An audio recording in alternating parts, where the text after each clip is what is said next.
Hello YouTube. Today I'm gonna talk about an item for home defense purposes. Now I have this item here. This is what we're gonna talk about.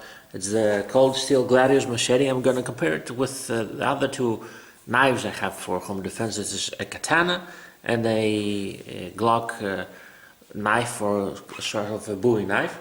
So this is a new item that I've got here. I'm not going to go through the specs. You can see that in other videos and stuff, but we'll take out these two knives away and we'll begin talking about the machete. As said in the beginning, this is a machete, not a Gladius sword or knife. So it has a best of the both worlds. It's a sword because it has a length of a sword, a small sword of course, and it's also a machete, so you can use it for chopping wood and stuff like that. Now it comes with this nice sheath, as we can see. Let's open this thing up. And you can see it has both edges. It's been sharpened. It's not razor sharp, but it's sharp enough, and it has a very sharp point here. Good thing about this knife, it's full tang, so you can use it with quite some safety as a machete, which means that the blade goes up to the handle back here.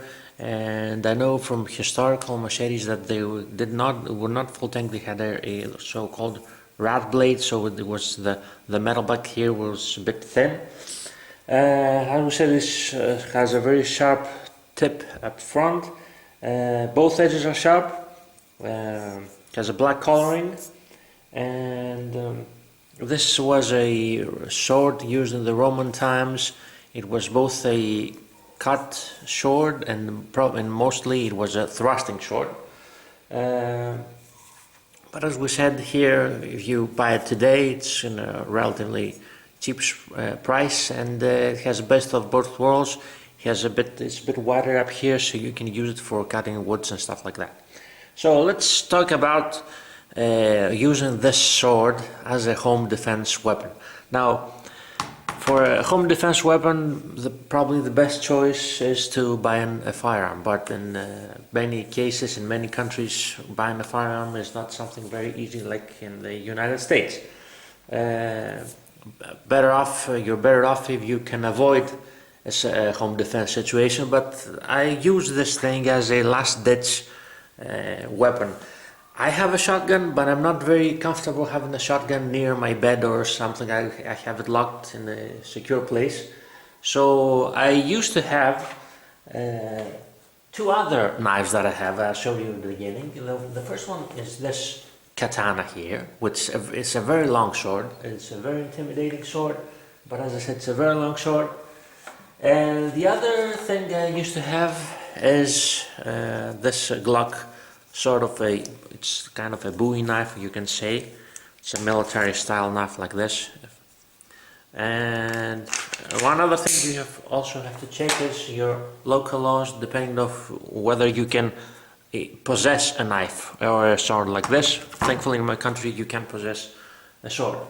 Now, the main advantage of this sword against a katana is the fact that unless you live in a very big house with very big spaces and not small corridors and halls and stuff like that, this is a sword you can move around in the house.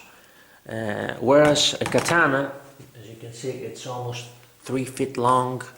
It's a very long sword, and if you pull it up, you cannot see that in the camera. If you use the motions that you use on a katana to swing the sword, it's probably going to hit some places, the walls, the ceiling, or other things like that. Whereas a small sword like a machete, it's also a thrusting weapon, so you can use motions like thrusting, and even cutting.